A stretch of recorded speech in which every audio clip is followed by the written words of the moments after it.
Hello and welcome to the Investing on the Go podcast. I'm Stacey West from FundCalibre, and today we're joined with David Harrison from Rathbone Global Sustainability Fund. David, thank you for joining us. Thanks, Stacey. So we're certainly in unprecedented times. The world has kind of flipped upside down, hasn't it? I mean, societies are on lockdown, economies on hold, but how companies respond can have a major impact going forward.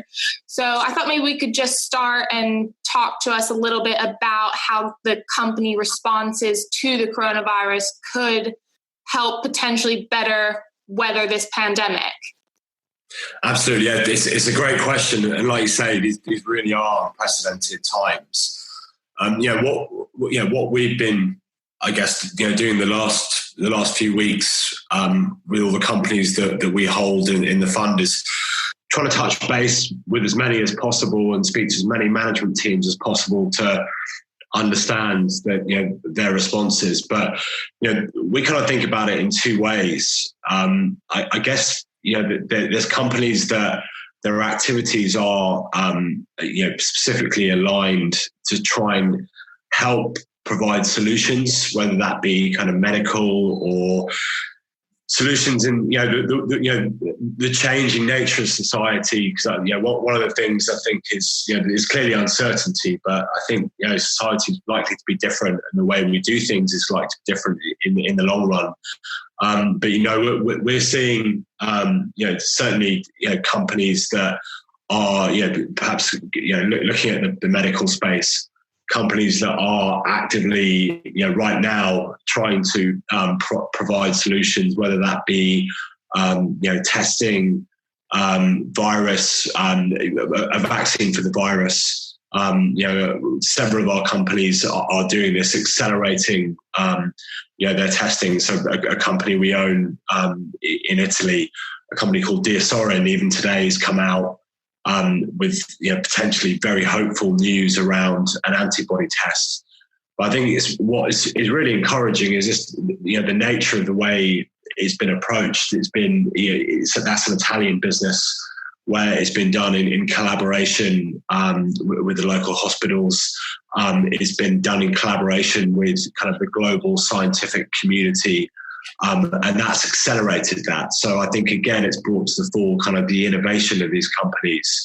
A similar example in the US with Abbott Labs, which kind of worked tirelessly to come up with a faster test for the virus. And it's something that we've seen in unprecedented times. We're seeing kind of the speed to market of some of these solutions is incredibly encouraging. There will be uncertainty around this, but I think it just highlights that, when we all work together, and you kind of have the right companies pointing in the right direction, they can help, provide solutions. So, that's something we're seeing in that area, but other areas as well, clearly everyone's working from home at the moment. Society will change in terms of our practices. Within the technology space, how they're kind of helping people adapt to the new reality, and we think that is something that is only going to be a beneficiary for those companies, but also for everybody as we go through the next few months. Yeah, I mean, there's been a lot of companies as well who aren't necessarily in the healthcare tech space looking to kind of give back and do things. And when we're in this kind of times of crisis, the way that companies treat their employees is just as important as the financial performance and kind of their balance sheets. But how important is kind of quality management and that good corporate governance during this time? Yeah, I think it's critical. I think, particularly when you think about ESG and sustainability, there was always more of a focus on the E part, on the environmental part. But what this has brought to the fore is that the social side and the governance side, are so important, and that's kind of really shone a light on the companies that kind of walk the walk from the ESG point of view. What we're seeing more and more, companies that are how they treat their employees, how they treat their kind of their wider communities. A couple of the companies that we speak to, we've seen that it's very tough out there, particularly in the industrial space, for example. But senior management has not laid anyone off. And they've all taken pay cuts. So it's not a case that the senior management, the guys at the top, are kind of going through this without having an impact. They're taking a 40% pay cut, as well as their employees, but they're not laying anybody off. But also, like you say, we're seeing lots of companies globally who are kind of giving over their production capacity. So you might have this business we own in Holland that they've got spare production capacity, and that is being used now for medical parts. There's examples of companies like in Burberry, producing gowns in this country, companies producing hand sanitizer. So I think it's really kind of two elements there. It's that particularly how you treat your employees, you treat the wider community, but then also being very flexible and saying, well, our market has changed, but how can we pitch in and how can we solve this crisis?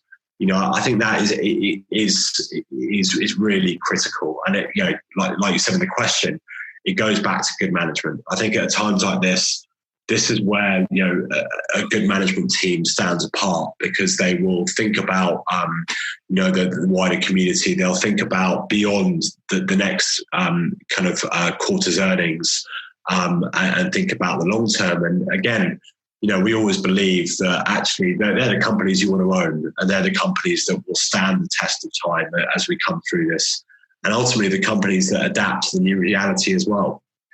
So do you think that once maybe the dust settles and things start going back to work and companies are kind of restarting those productions that they may have put on hold, do you think this will change the way that investors approach ESG in the future?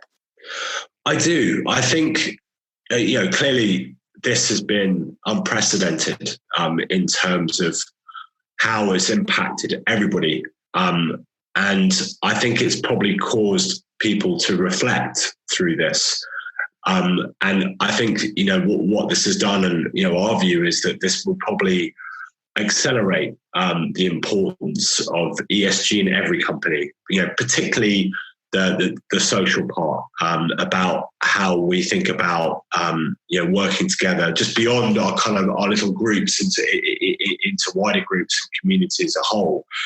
And I think, companies will realize the value of actually, behaving well, treating their employees very well, but then giving stuff back, is something I think was sometimes people saw it as slightly touchy-feely to say that, in a way that, you're giving stuff back to society. But really, this has kind of highlighted the importance of that. And then also, something that we really believe in is that if companies, if that runs through their DNA, if they have that belief from senior management all the way through every employee, that's a benefit to the company in the long run, because it makes it more sustainable. It makes it a more kind of durable business. Beyond that, though, it makes it a better place to work. It has more of a net positive benefit for society, which is something that I think is a real positive that will come out of this. And those companies that we talked about that may not necessarily be one that comes to mind for ESG or sustainability, but in this time of crisis, they've kind of stepped up and done something to help, whether it's hand sanitizer or masks or gowns, like you said. Do you think that these companies will actually be rewarded for what they're doing now? And even if they don't tick all the traditional ESG boxes, it might be something that you or other ESG sustainable investors are, thinking about now because of what they've done. They've stepped up. Yeah, I think it's, absolutely. I think every company that has done that, I think it will accelerate their own ESG journey within, within their company, whether it be, a luxury goods business that makes hand sanitizers and has kind of, shown that compassion and showing that kind of community spirit. The one thing, I would say kind of slight caution against it for us is that it is case by case, and we're always wary that they can't perhaps greenwash some other activities by how they've acted in this. It is very commendable, but what we'd like to see, we think that it is great that they're on that journey, and it's something that will be on our radar. But really, in the long run, then how does that impact their business? Perhaps if they're doing something that we didn't like in the past, are they willing to fundamentally change that? I think it is really good that they've done it, but still they need to kind of demonstrate that back to their kind of core DNA of their business, they are sustainable. In terms of the governance structure, the S part in terms of the supply chains, how they treat their employees, but also the environmental practices as well. So, I say to you, absolutely. I think it's great, and I think it accelerates the ESG journey within each of those companies. But it's still it doesn't kind of wipe clean, perhaps. If there are bad activities within a company, that's something still we would hold them to account. But that's part of what we do with companies. We engage with them. We engage with management teams. And I think from a positive point of view, it just accelerates that positive engagement. Yeah, so it kind of creates this new engagement platform for yourselves to reach out to them and kind of continue this conversation and this journey towards possibly ESG in the future, which for some companies that, you need to start somewhere, don't you? You need to start your journey wherever you may be. And this could be a good opportunity when things get going and the economy starts going again to engage with them going forward. Yeah, absolutely. Because, I think that one of the critical points is that, to solve the issues we've always spoken about and we've spoken about before, we know we have significant issues, and everybody needs to be in it together. It can't just be 15% of companies or 20% of companies that are really kind of the flag bearers for ESG. It needs to be everybody to solve, whether it be carbon emissions or the social imbalances, or react to such an event we're going through. Absolutely, it is something that every company needs to be on their ESG journey. Which is nothing but positive. So, I think that is something that, is a real positive that can come out of this. And, I think everyone's seen in the news, or if they haven't, it's, I think it is really fascinating. We've seen that throughout this process, that, the impact on emissions globally, that as we've changed our behavior globally, we've seen falling emissions. I think in some large cities, carbon emissions have fallen by 50%. Now, as we go back and we unlock the economies, that we won't hold on to all those benefits. But I think it's made people realise, actually, when we sit and reflect sometimes, how quickly that positive change can come about. And personally, I just hope we hold on to some of that. And and I think we will, because like you say, I think this has started the conversation, ESG conversation, in more and more companies that perhaps weren't thinking about it. And us as investors, it's our responsibility to help drive that forward. With kind of that in mind, maybe to wrap up, is this kind of time giving you any new opportunities or new conversations with current holdings? And how are you approaching this right now, going forward within the fund? Yeah, so it's a very good question. I guess this time has given us a lot of time to think about the portfolio, but particularly to touch base with company management teams. That's something that we've been doing, listening to how they're running their businesses, how they see that. And the one message that keeps coming back is that clearly there's uncertainty, and that uncertainty is likely to persist for the coming months.